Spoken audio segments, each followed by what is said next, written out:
24 minutos pasan de las 10 de la mañana en toda la República Argentina. Martín Britos, ex director de legales en la gestión de Martín Piaggio, hombre del peronismo con nosotros. ¿Qué hace, Martín? ¿Cómo andás? Buen día, ¿cómo andás? Gracias por venir. Hace mucho tiempo que no venías, es cierto. Tanto tiempo, sí. Gracias por la invitación de vuelta. Bueno, apenas han cerrado las listas. Ahora, si querés, después hablamos un poco de lo que está pasando en Gualeguaychú, de cómo ve la cosa. Pero, ¿qué sensaciones te deja el cierre de listas?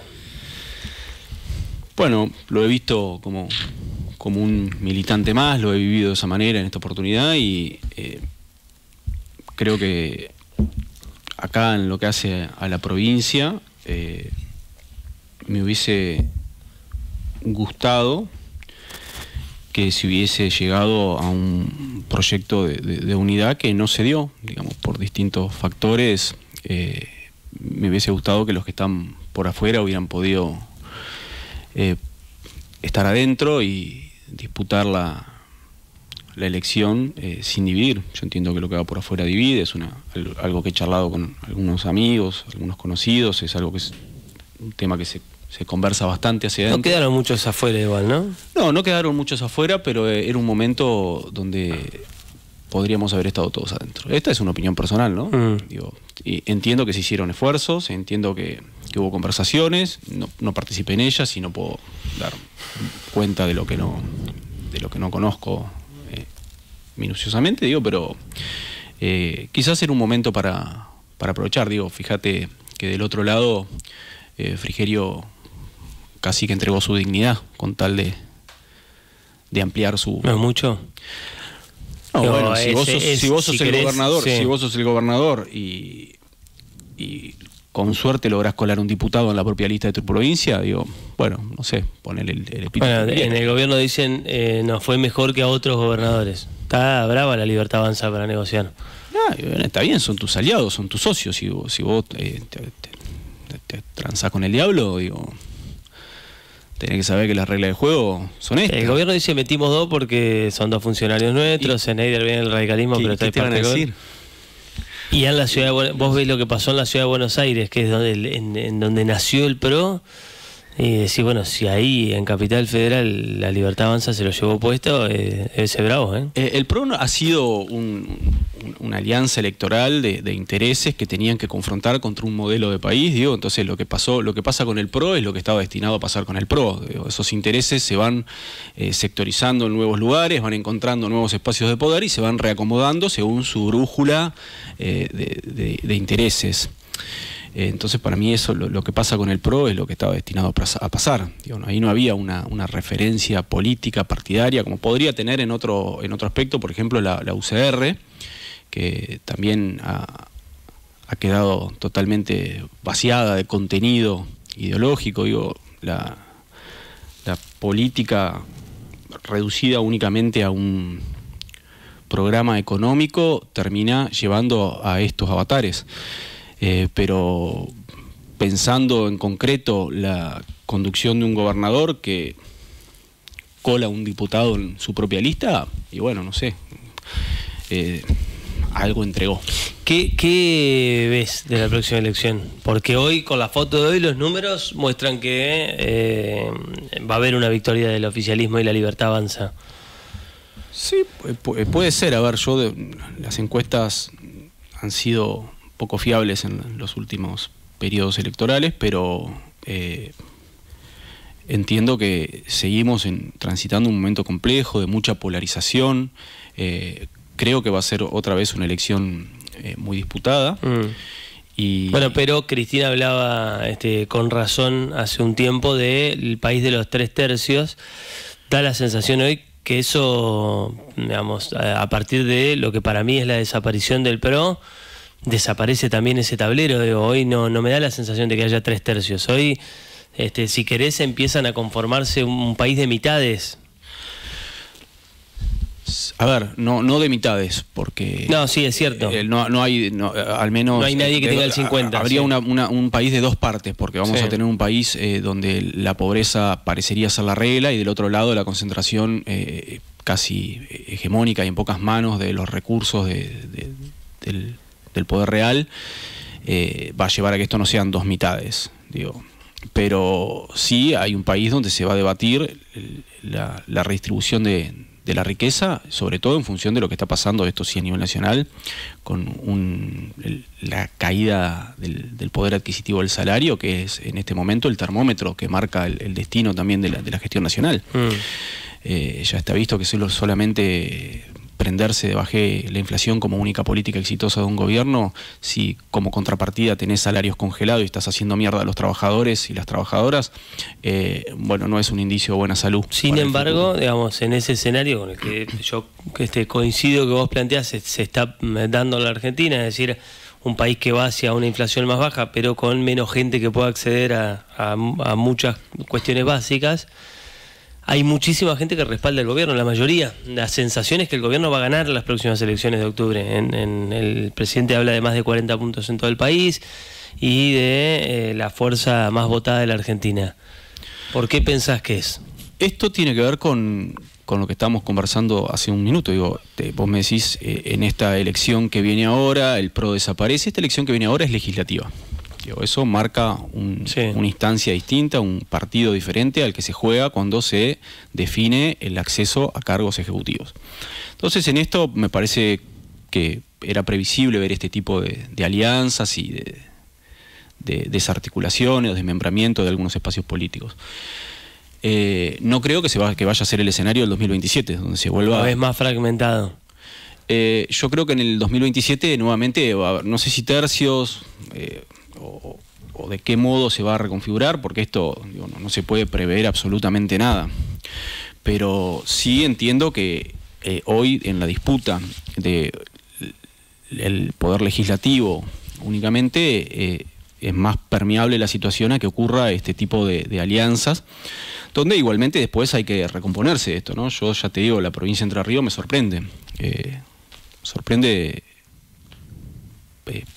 por la falta de capacidad, digo, para llegar a armar una lista de estas características tenés que haber tenido... en el lugar del otro. Vos decís, bueno, es una elección de medio término que históricamente, y no creo que sea la excepción esta vez, se nacionaliza. Es decir, la gente va a votar Milei sí, Milei no, como fue a votar Macri sí, Macri no, Cristina sí, Cristina no, o Alberto sí, Alberto no. Y el gobernador dentro de ese esquema...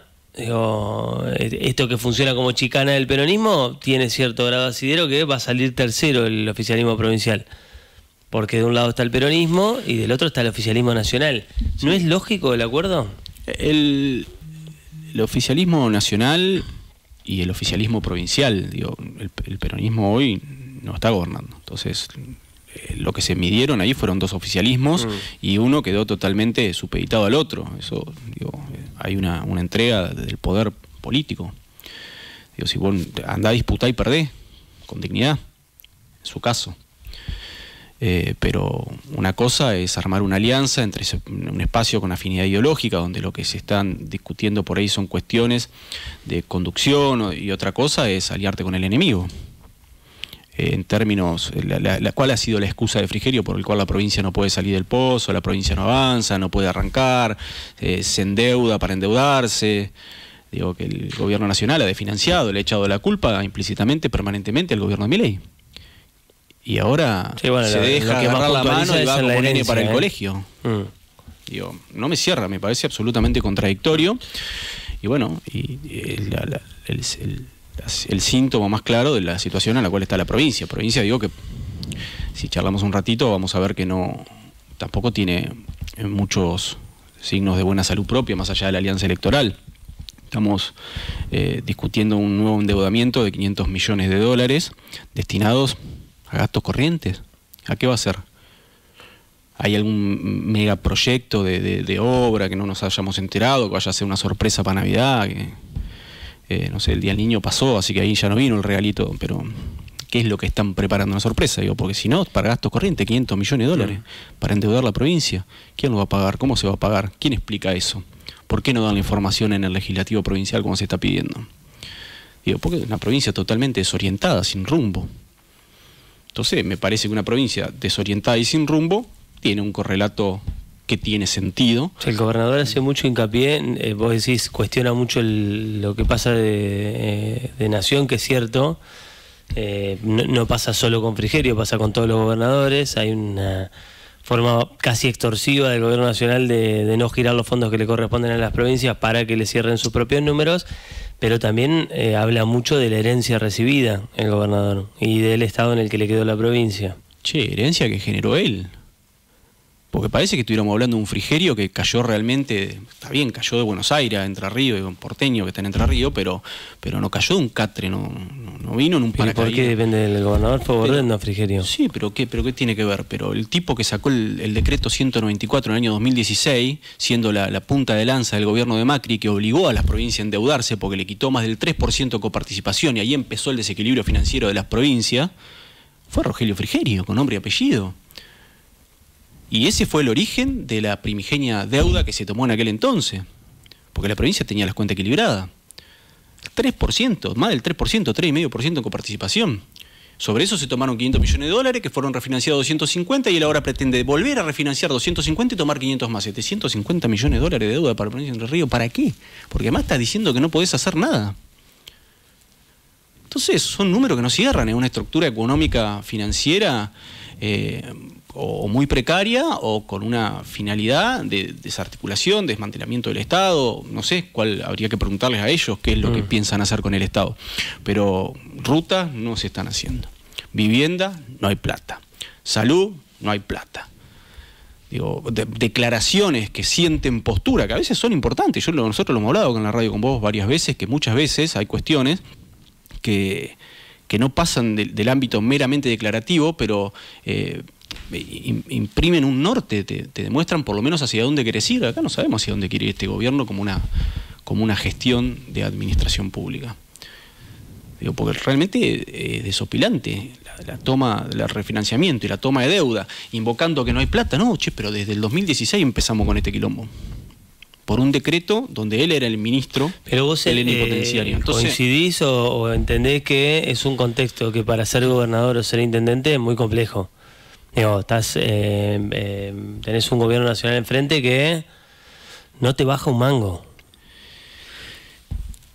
Pero que ellos apoyaron también, o sea, no podés ir de vacaciones a Disney y quejarte que hay chicos y que te molestan los gurises. O sea, el gobierno que ellos apoyaron... El gobierno dice que por primera vez lo llevó a la justicia el reclamo. No, pero primero que no se llevó por primera vez y segundo que ¿dónde está eso? Digo, es ni siquiera una salida barata. Digo, ni una excusa llega a ser. Algo que sí quedó confirmado, que se especuló y se habló mucho durante todo este tiempo, era sobre si el intendente iba a ser candidato a senador. Davico afirmó que no lo iba a hacer. Bueno, el tiempo le da la razón. ¿Te sorprendió? ¿Era de los que pensabas que iba a ser candidato? Sí, yo creía que iba a ser candidato.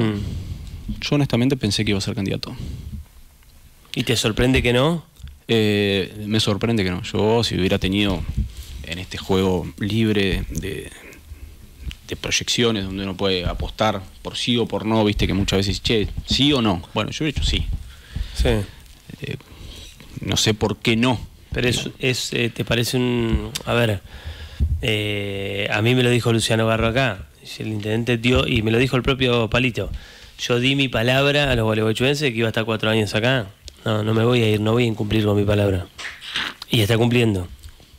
Sí, bueno, sería la única palabra que ha cumplido hasta ahora, ¿no? Porque después la ciudad es un desastre. Pero se la contamos, si querés, para poner una en el haber y no todas en el debe, pero bueno, digo, sí, va a cumplir su mandato. ¿Por qué? Pero no sé, a ver, la verdad es que no sabemos si es porque él se quiso quedar, porque no le dio la nafta. La verdad que no se sabe por qué. A ver, yo lo sé, y no solo por él, que en Buenos Aires, digamos, en el gobierno nacional, querían que él sea candidato. Eso es cierto, digamos, no lo vendieron desde el entorno de Davico eso. Es verdad que querían que sea candidato. Y bueno, tendrá ganas. De hecho, el candidato es Joaquín Venegas Lynch. Digo, no es que... No es cualquiera. No, está bien, pero te digo, no es cualquiera, me dirás vos por el peso. Entiendo que Davico es amigo de Martín Menem, pero el que va primero en la lista pero tampoco. Es un candidato, si querés, bastante impostado de la Libertad Avanza en Entre Ríos. Yo creo que es una persona muy cercana al círculo del poder actual. Pero es forzada su candidatura. Digo, Sí, salen sí, de Buenos Aires, que por está en supuesto. La Paz, Como- laburando en el campo y... Como la gran mayoría de las candidaturas que presenta La Libertad Avanza, que no responden a lógicas de construcción política, sino... pero es un a candidato intereses mucho más coyunturales natural del poder. Davico que Joaquín Venegas Lynch. Sí, puede ser. Era Yo- mucho mejor candidato para mí Davico que Joaquín Venegas Lynch. Yo de hecho te digo que yo me imaginaba que iba a tener alguna candidatura por el perfil de la gestión local y por la oportunidad que parecía que tenía. Bueno, si realmente tuvo la oportunidad y la desaprovechó, creo que es una mala decisión. Para todos, para nosotros que tenemos que seguir aguantándolo acá y para él que tenía la oportunidad de crecer ¿A vos te parece políticamente. bien que un intendente que lo votan para que sea intendente se vaya?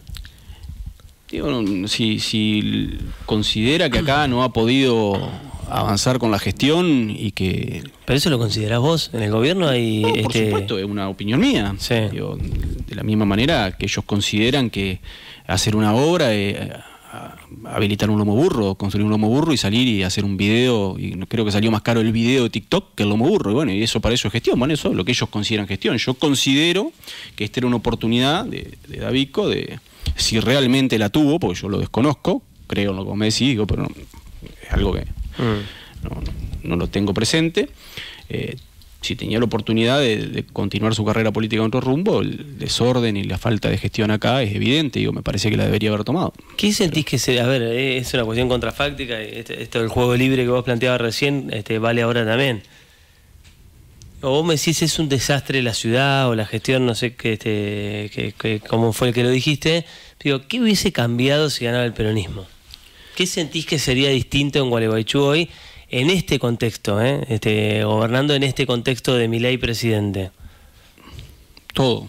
Digo, el perfil de gobierno, nosotros hubiéramos puesto cada peso de Gualeguaychú en continuar con el modelo de gestión que habíamos planteado y además hubiéramos hecho lo mismo que pasó desde el fines de 2015 a 2019, donde salimos a pelear cada recurso que le correspondía a Gualeguaychú. Pero ustedes comparan el 2015-2019 con esto de Milei, yo siento que no es lo mismo. No, lo que... Pero vos podés cuestionarle, o podés decir, che, nosotros fuimos un gobierno peronista gobernando con un gobierno de otro color político como el de Macri. Bueno, este es un gobierno de Juntos por Entre Ríos, que es el PRO, gobernando con un gobierno de extrema derecha que La Libertad Avanza. Digo, no era el mismo color político cuando llegaron y la gente votó a eso. Bueno, Digo, acá no votó a La Libertad Avanza. Es real, digamos, en eso el presidente dijo algo que es cierto, es que no hay plata. No hay plata para esto. Digo, después discutimos para qué sí. Pero digo, no es que vos me decís, che, no, mirá, vino el intendente de Bolívar de la provincia de Buenos Aires, tiene obra, hizo un puente, no sé si hay río en Bolívar. No, pero vos no pensés, hizo un puente. no pensés en obra gigantesca, digo, la no continuidad de programas de acompañamiento social, haber tenido, por ejemplo, la tarjeta alimentar planchada como la tuvieron sin dar un peso de aumento, cuestionando la legitimidad de los usuarios. Vos cuestionás la legitimidad de lo que quieran los usuarios, pero seguí mejorando el programa, seguí acompañando a la gente. Digo, haber hecho Digo, no voy a hablar yo de turismo, han salido todos los actores del turismo a referirse al descalabro que han armado acá, digo, entonces... Pero vos decís que el turismo, a ver, ¿en qué podría haber hecho distinto del municipio? Favorecer emprendimientos privados que salen carísimos a la ciudad en detrimento de... armar espacios de economía circular, como por ejemplo las fiestas en el verano, como por ejemplo el sostenimiento de los mercados.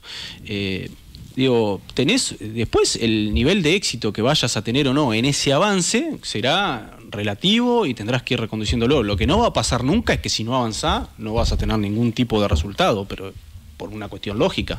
Si no vas hacia adelante, no tenés posibilidad de llegar a la meta. Después yo te digo, nosotros hubiéramos continuado con todas las políticas que teníamos. Tu barrio tiene acceso. Digo, no, acá la inversión local de los fondos locales. Nosotros con fondos locales, Sebastián, hicimos un montón de cosas. Con el aporte de los ¿Qué hacía con fondos locales? Centros de integración comunitaria, hicimos la Casa de la Mujer, hicimos obra pública se hizo. Nos hemos cansado de contar guita que se ha invertido de los gualeguaychenses en Famuco cuando se construía con producción cooperativa local. Entonces es una excusa muy berreta. El gobierno, a mí me lo han contado acá al aire, está usando fondos para el traslado de la planta asfáltica, por ejemplo. que el gobierno sostiene es una obra de fondo que va a cambiar la realidad de las calles de Gualeguaychú. Todo lo que ellos van a hacer en algún momento de la historia lejana... Martín, no lo vas a hacer en 15 minutos. No, pasaron 2 años y todavía no arrancaron. Entonces ya no estamos hablando de 15 minutos, los primeros 90 días, 100 días, 110, 120, 300, 380, 400. Estamos a mitad de... O sea, no hay nada de la gestión de Abico que te parezca que está bien. Y bueno, qué sé yo, habilitaron lomo burro inauguraron un lomo burro. Y ahora dicen que van a pavimentar 2 cuadras y lo sacan con bombos y platillos. Es lo que había que hacer. Nosotros contamos cuántas cuadras pavimentamos al final de cada gestión, pero no estábamos diciendo, hoy pavimentamos 2, y es lo único que están haciendo. Entonces no hay mucho que te pueda decir. Sí. Pintaron un buzón, arreglaron un reloj, que nos sale carísimo, porque el reloj parece que lo arreglaban gratis, pero al relojero le pagamos como 300 lucas por mes para ir a darle cuerda. Esto está por decreto. Entonces, donde pones el ojo, ves una ridiculez. Es un descalabro la gestión. ¿Cómo 300 lucas por mes para darle cuerda al reloj? Hay un relojero que los otros días chusmeando, porque me puse a chusmear algunos decretos, a ver en qué andaba la cosa, y me encuentro que se le paga, no me acuerdo el apellido, pero un tipo que es para el mantenimiento del reloj 300 lucas por mes, 400 lucas por mes. Digo, entonces no entiendo. Lo arreglaron gratis el reloj, pero después nos sale carísimo. Lo hubiera dejado ahí, si no lo usa nadie, el reloj es simbólico, decorativo. Gastale en otra cosa, hermano. Son 300 lucas por mes. Importa, pero empezás a sumar y encontrar el presupuesto participativo inentendible cómo lo están aplicando, gastan 800 millones de pesos por año, no hay democracia participativa ahí, salud, bien, gracias. La verdad que el único mérito que se adjudicaron fue que no hubo dengue en la provincia, no hubo dengue en Gualeguaychú, no hubo dengue en la provincia, hermano. O sea, he escuchado es como que algunos... se me adjudique que no hubo ébola en Gualeguaychú, y no hay ébola, flaco. No hubo dengue esta temporada, no es un mérito tuyo. Pero bueno, qué sé yo. Vos cuestionás, porque hay compañeros de espacio tuyo que han ponderado la gestión de Alfaro. Vos tampoco te... No, digo, no. ¿Qué es lo que ponderaron en concreto? Pues yo puedo... A ver, yo pondero el programa de Sebastián, a mí me gustan las entrevistas que hace, la forma en que entrevista, digo, algo concreto, digo, pues si no toda una abstracción, un limbo donde nunca podemos terminar de... Es esto, vamos a hacer una obra que le va a cambiar la... Ahora, no sentí que por ahí alguien te escucha ahora y dice, che, los anteriores eran unos fenómenos y estos son un desastre. No éramos unos fenómenos. Si hubiéramos sido unos fenómenos, estaríamos gobernando. Sí, indudablemente nos equivocamos, hubo un contexto que se nos escapó en el análisis, y quizás la realidad estructural del país también fue un ancla que tuvimos, pero digo, un fenómeno, yo nunca me creí un fenómeno. Pero sí tenemos en claro algunas cuestiones de principios, de convicciones y de camino a recorrer, que acá no hay. Digo, porque la alfombra roja, ¿dónde? Yo te digo, podría ya a esta altura, habiendo pasado 2 años, podríamos estar hasta las 6 de la tarde hablando. ¿Dónde están las inversiones? ¿Dónde carajo quedaron? 600 millones eran de dólares y 800 puestos de trabajo. 80 millones de dólares. 80 millones de dólares y 600 puestos de... fue un error. Digo, no está más Miño en el gobierno hoy. Sí, está bien, pero porque ellos dicen que... Pero todo es así. Todo es un error. O sea, fueron a inaugurar una fábrica de alfajores que se instaló en la ciudad, que no tenía, digamos, como que yo venga acá, el día que vos amplíes la radio y amplíes la empresa, yo venga acá y diga, te la inauguro. No tiene sentido. O sea, no, en tema de inversiones, digo, el parque industrial ha perdido un montonazo de puestos de trabajo, han cerrado industria. En ambiente, ambiente ya está, terminemos, bajemos la persiana. Después de lo que pasó con la planta de tratamiento de efluente parada desde febrero, oculto, sin decir nada, tirando los desechos al río, con denuncias en la justicia. No queda una, ¿entendés? No sé, pongan la pista de hielo esa por lo menos que iban a poner y hagan algo. A mí tema agua, por ejemplo. El intendente dijo, se puede hacer producir, y es más, yo lo hablé con Dumont también, que vino y lo contó acá. Se puede hacer producir lo que ya hay con mucho menos fondos de lo que llevaba la nueva planta que querían hacer en el piallismo. Yo le preguntaba por qué uno ve visiblemente mayor problema de rotura de cañerías. Me decían, claro, porque nosotros le metemos presión a los caños. Antes no llegaba agua a ningún lado. Pero es que lo que había que hacer era un trabajo estructural que llevaba tiempo, que incluía una nueva planta, recambio de cañería. No es soplar y hacer botella una gestión, Sebastián. O sea, mirá lo que estamos diciendo, ¿no? No, lo que había que hacer era meterle más presión. Sí, campeón, transformaste en Venecia la ciudad. Ah, bueno, a ver, salíamos el en es, kayak, boludo, llega agua a los barrios donde no llegaba, se rompe un caño, se va arreglando. Pero digamos. no es que no llegaba, digo, acá no es, a ver... Ah, sí, Martín, después, había problemas de agua. Y hay problemas de agua. Había problemas de agua y hay problemas de agua. Ese es el primer punto, no lo solucionaron. Segundo lugar, si a Nino Dumont le dieran recursos para hacer obras y él pudiera diseñar o planear, seguramente podría avanzar como avanzábamos nosotros, gestionando recursos y avanzando. Pero simplemente dándole presión no vas a resolver el problema de la ciudad. Porque si no nosotros, a ver Sebastián, nosotros no éramos tontos. Porque si el único problema que tenía la ciudad era que había que apretar un botón y darle presión y nosotros no lo quisimos hacer, bueno, entonces quisimos perdernos, no era tan sencillo, digo, no es gratis tampoco andar reventando los caños de agua de la ciudad. Entonces no solucionás el tema del agua transformando la ciudad en Venecia. Yo creo que es parte de este discurso donde, ya lo hemos hablado también varias veces, el gobierno de TikTok, influencer, tiene un coto. Tiene un techo de cristal, que es que lo podés sostener 1 año, 2 años. Hoy la gente no está tan contenta. Hubo una época donde... Piaggio también hacía videos de TikTok. Muchísimo menos. No, muchísimo menos. No sé, no cuento videos, pero mira, lo veía en redes también. Te lo tomo, pero ni siquiera sé si tiene cuenta de TikTok. No, bueno, de Instagram. No, yo tampoco sé si era TikTok. No podés ni comparar. Era Martín un tipo carismático, pero no, en eso sí, un punto a favor de Davico es puro carisma. Puro carisma. Le sirvió para ser 2 veces intendente de Pueblo Belgrano y ganar en Gualeguaychú después de 36 años que gobernó el peronismo. Pero la carrera no termina el día que ganás la elección, termina el día que entregás el mandato. Ellos pensaron que ganar la elección era ser campeones del mundo. Cuando jugó el partido inaugural, empezás el campeonato. Después tenés que levantar la copa. Esto es copa, ninguna, salvo un par de funcionarios, después copa, ninguna. ¿Sentís que fue un error político lo del ESIC? No siento que sea un error. Pero digo, político. te lo pregunto. Lesic lo dijo públicamente. No, pero te pregunto por el gobierno, ¿eh? Te pregunto si es un error, digamos, uno veía el Consejo Deliberante muy ordenadito. Ah, sí, no, yo pensaba. Yo me pensé lo de sostenerse. De tu lado. No, yo digo, bueno, a ver, un mérito del intendente David con su primera parte de gestión, yo viéndolo como periodista, digo, bueno, Piaggio ganó con el 65% de los votos, tenía 9 concejales, le trababan el presupuesto. Le hicieron las 1001 los concejales propios a Piaggio. Vino Palito, ganó por 1500 votos, tenía 7 concejales, enseguida sumó lo de La Libertad Avanza, no tiene problema para hacer nada, y se le despelotó el consejo.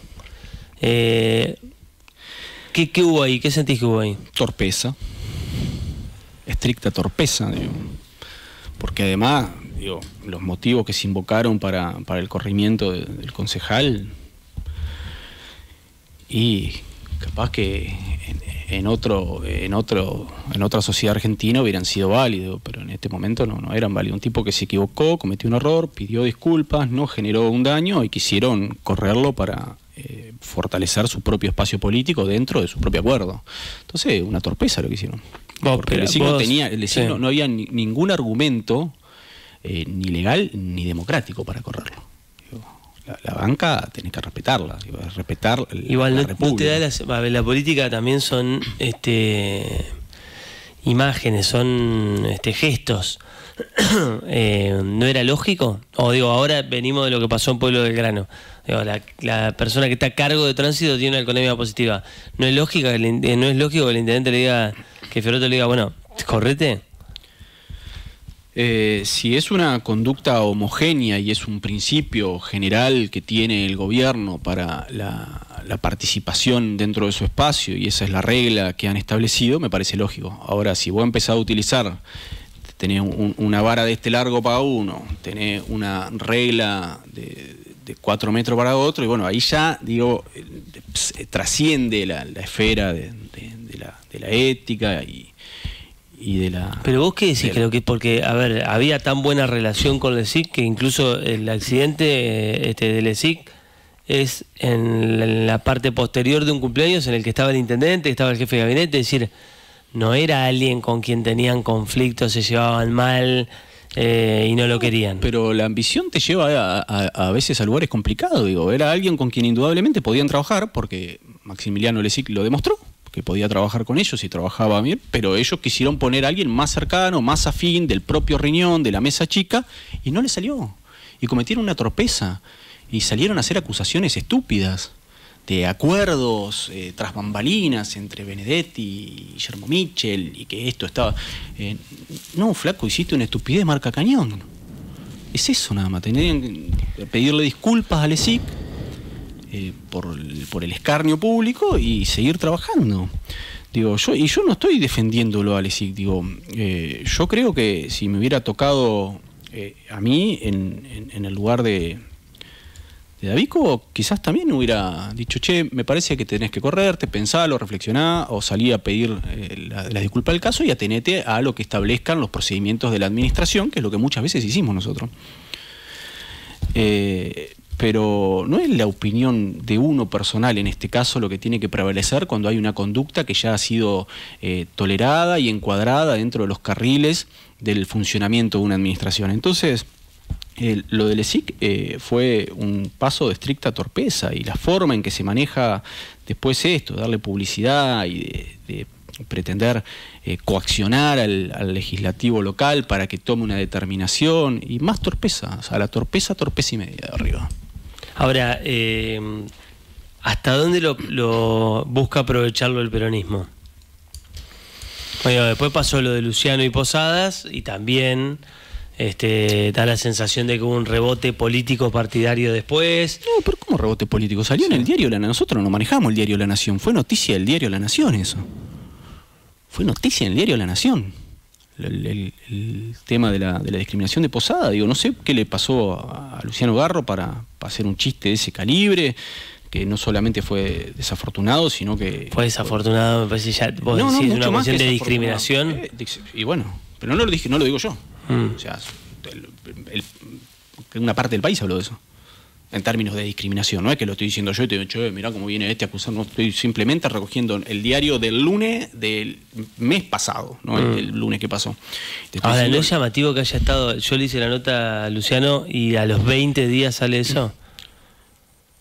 No solamente no es llamativo, sino que quizás hasta tuvo un proceso natural que muchas veces en otras circunstancias otros temas no tienen, porque cuando uno está alerta políticamente y ve un tema que puede llegar a tener impacto porque le genera un agravio en términos políticos o le parece que hay que salir a refutarlo, ahí la noticia se toma y se trata de darle visibilidad con un comunicado. Esto tuvo un derrotero natural, que lo han visto determinadas personas, ha ido creciendo, hubo un rumor de malestar que fue bastante inmediato. Yo no estuve siguiéndolo, prestando atención, pero sí recuerdo que previo a que se hubiera viralizado la noticia ya había habido algunos comentarios sobre el tema, y después fue creciendo porque, digo, fue grave.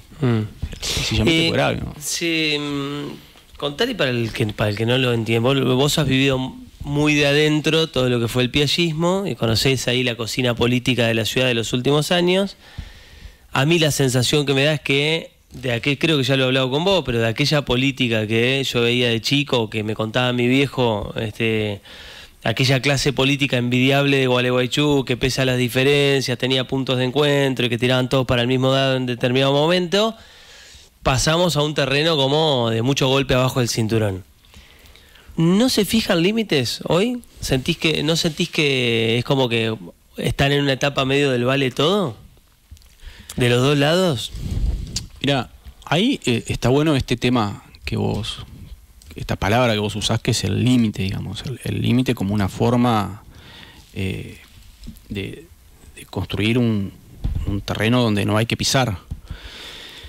Creo que era Noam Chomsky que decía que el problema de tener un límite y correrlo una vez y por conveniencia correrlo, volver a correrlo y volver a correrlo, es que llega un momento que ese límite que tenía una estructura, que tenía un valor en sí mismo, al mirar para atrás no sé dónde carajo estaba, porque lo corriste tantas veces. Entonces algo de eso pasa y es algo que hay que reflexionar y hacer una autocrítica a todos los que estamos en la arena política, porque realmente como sociedad no estamos bien, digo.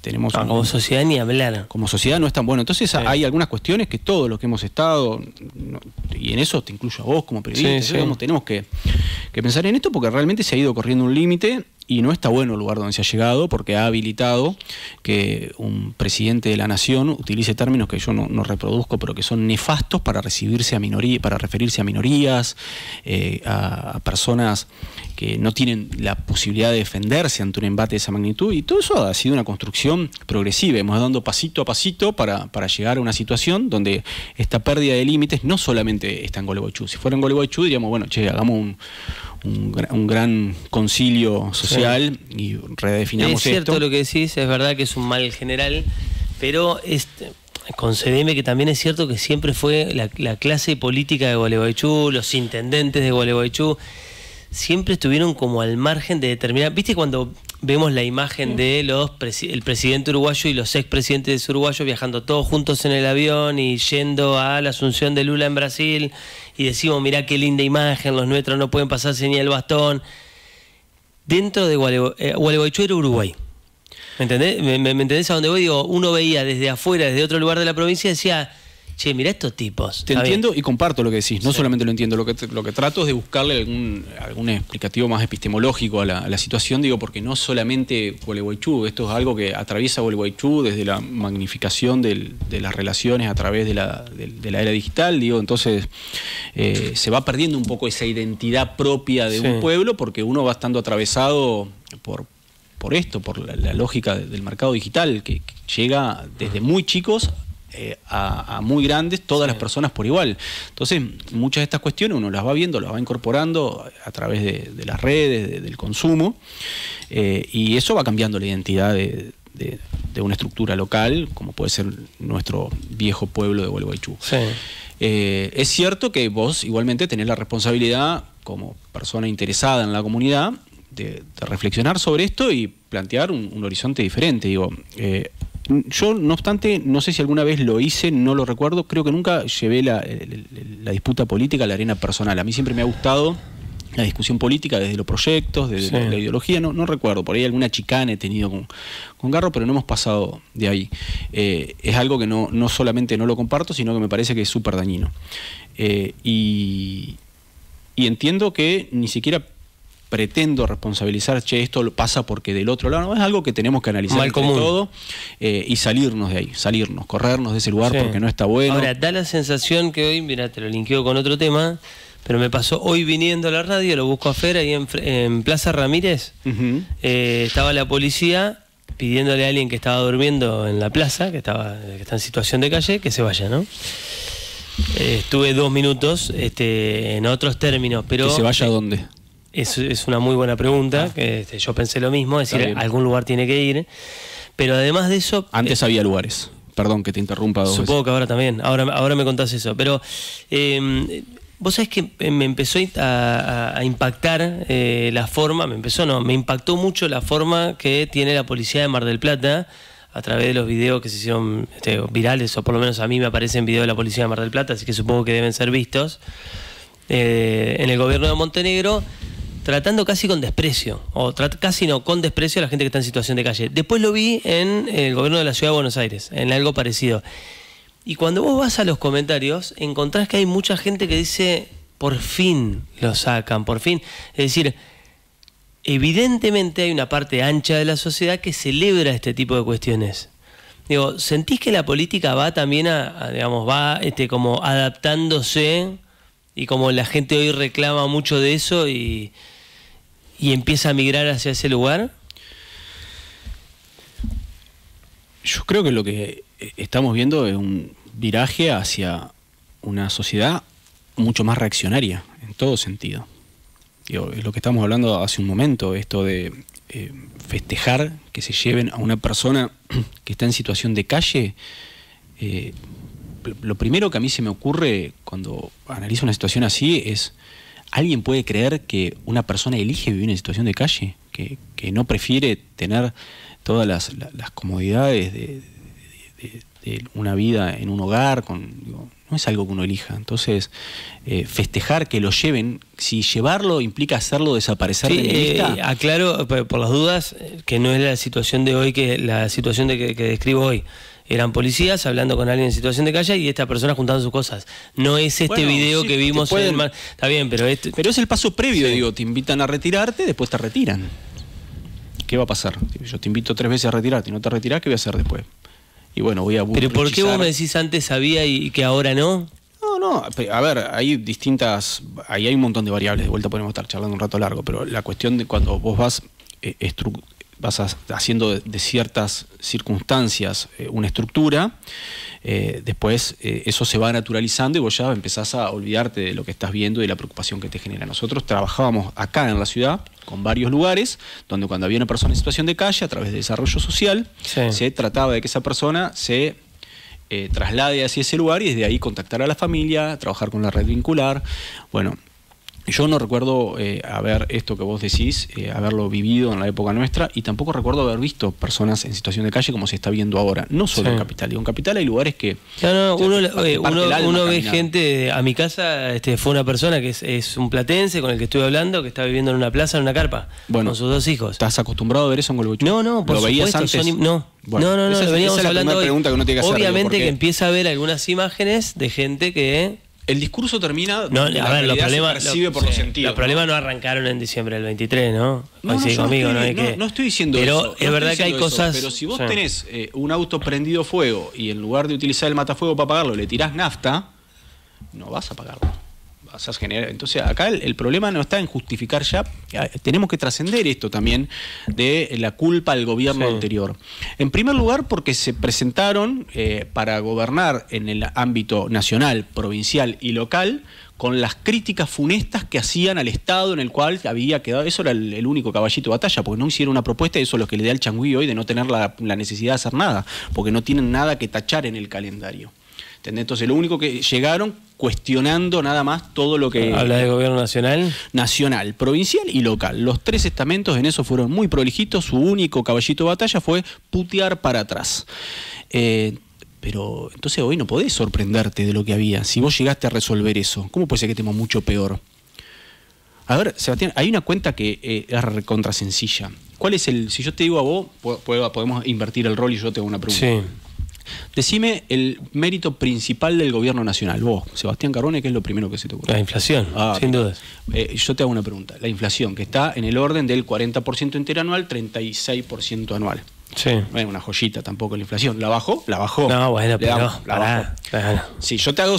Pero pará, porque pero ahí estamos obligados a ver de dónde venía. Sí, yo te saco el promedio de los últimos 6 meses preelectorales y cambia muchísimo los números. Pasamos del 6... al 2, 2,5, cambió. Ahora yo te hago otra pregunta.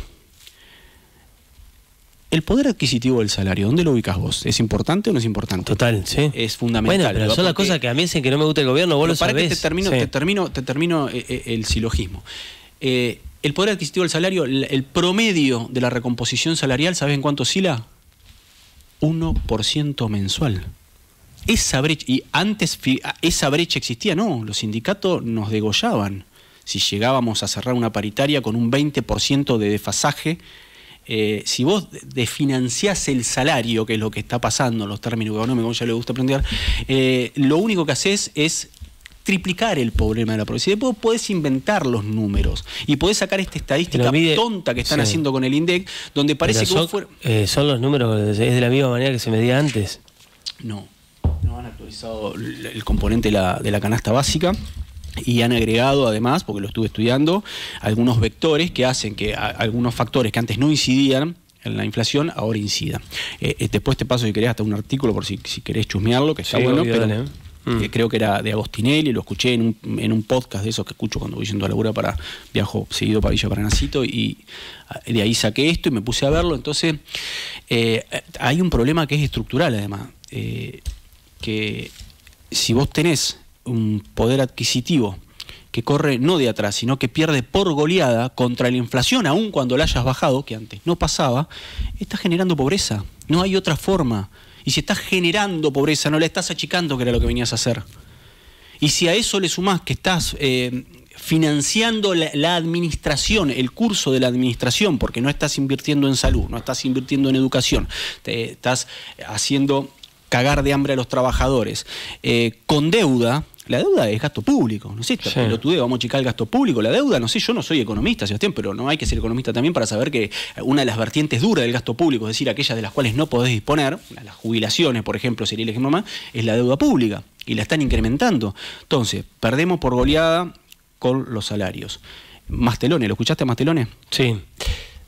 Mastelone no es kirchnerista, Mastelone no es peronista, y te está diciendo, hermano, perdemos como locos con la empresa porque la clase media, la clase trabajadora, asalariada, no está perdiendo el poder adquisitivo, no tiene para comprar. Ahora, si vos me decís, los sindicatos que uno los arrecuesta al peronismo, naturalmente, a nosotros nos hacían 1000 quilombos, ahora no pasa nada. El trabajador, vos decís, lo hicieron pelota. No pasa nada. Los jubilados están hechos... Bueno, pero vos no ves reclamos masivos. En el gobierno de Alberto Fernández, ir a Capital Federal era una lotería que siempre te salía en contra porque era un quilombo la calle. Escuchame, pero si van 2 años recién para tenerles paciencia en esto de no han hecho nada, también van 2 años también de desintegración de esta capa social. Entonces no es que de un día para el otro la gente va a explotar. Eso, digo, el 2001 no llegó en el 2001. Se fue construyendo con mucha paciencia. Esto es algo que el problema es ahora, no volver a llegar a lo mismo. Pero vos escuchás gente que te dice, el otro día pasaba en el testimonio de una chica que el comerciante dice, yo me fundí pero lo vuelvo a votar. No vuelvo nunca más a lo anterior. Bueno, pobrecita. O sea, que me da lástima. Me da lástima, digo, que piense así, que se sostenga en eso. ¿Te fundiste por qué? Si antes no te había fundido, bueno, ¿lo volvés a votar? Bueno, está bien. Esto es una cuestión, lo decía hace muchísimos años Voltaire. Yo respeto tu derecho a decir, pero no lo comparto. Tolero lo que querés decir y daría mi vida porque puedas decirlo, pero no lo comparto. Pero no te genera, digamos, como peronista, no te genera un ruido de decir, che, tan mal hicimos las cosas para que haya gente que diga, me fundo, pero estos tipos no los voto. A ver, decir que no hicimos cosas mal sería una estupidez de un calibre 50 milímetros, sí, por supuesto que nos equivocamos. Ahora también hay cosas que hicimos bien y no pudimos hacer mejor, y hubo otras que no pudimos tener la posibilidad de torcer. Hubo una estructura financiera de financiamiento del país que no se llegó ni a disputar. Hubo una discusión muy fuerte sobre los monopolios, sobre todo los concentrados en los medios de comunicación, que se perdió, se dio y no se pudo perder. Hubo oportunidades perdidas, como por ejemplo un hecho simbólico para mí hubiera sido cuando Alberto, en su tibieza estructural, decidió no avanzar con la cuestión de Vicentín, que después vimos cómo terminó, digo, de personas imputadas por fraude, una empresa que se podría haber recuperado perfectamente. Yo sí, por supuesto, nos equivocamos en alguna, otras no pudimos hacer lo mejor de lo que le hicimos, por eso, de hecho, no es algo que digo yo, el lema que nosotros tuvimos, que nos habíamos impuesto como espacio político, era queremos volver para ser mejores. No fuimos mejores. Bueno, ahí tenés una autocrítica, no fuimos mejores, o sea, nos equivocamos y hoy la consecuencia es esto, pero del otro lado también juegan, las blancas también juegan. Entonces no es simplemente que fueron errores nuestros, del otro lado estás peleando, no es un Boca River esto. Cuando vos peleás contra el poder real, contra los recursos, contra las corporaciones, contra el poder hegemónico, contra el partido judicial, entonces la disputa no es de igual a igual contra uno mismo. Antes de que te vayas, la reaparición de Piaggio, ¿qué te genera de Martín Esteban? Yo tengo... No quiero convocarlo ni traerlo, porque es algo que será una decisión de él oportunamente y no considero que corresponda que yo diga así, tiene que venir, no tiene que venir. Yo espero que la conducción nuestra en el espacio, con Martín y con cada uno de los compañeros y las compañeras que estuvo en su momento, tenga el temple y el entusiasmo de poder volver a participar en una contienda, ya no protagonizando un cargo o desempeñando un cargo, sino con las ganas de volver a salir a disputar este momento, el modelo político que queremos, sobre todo para nuestra comunidad. ¿Vos lo ves con ganas hoy? Porque uno lo ve en las fotos, no sé, yo volví a entrevistarlo después de mucho tiempo de silencio. Sí, por supuesto. Lo que pasa es que entiendo que estos son tiempos también y lleva un desgaste. A ver, ser 2 veces intendente no es... salvo que te la pases paseando. Alguien que lo conoce mucho me dijo, el gobierno municipal con tanto cuestionamiento lo está obligando a ser candidato dentro de 2 años? Yo quiero que si va a ser candidato no venga obligado, venga con las mismas ganas que tuvo en su momento, y desde ahí espero también que participen todos los que tengan que participar y los que estén a la altura de la circunstancia. Acá la falta de ordenamiento de la ciudad y el desgobierno que hay de gestión es alarmante, y verdaderamente sería una lástima que todo se pierda en un proceso de atomización de 10 años, 12 años, sería muy difícil recuperarlo. Pero lo imaginás, siendo candidato en 2 años a Piaggio como intendente. Sí, por supuesto. Martín, gracias por venir. Gracias por la invitación. Martín Britos pasó por la mañana Ahora o Nunca, 14 de las 11 hasta el mediodía del programa. Estás en Ahora Cero. Ahora Cero. Estás informado.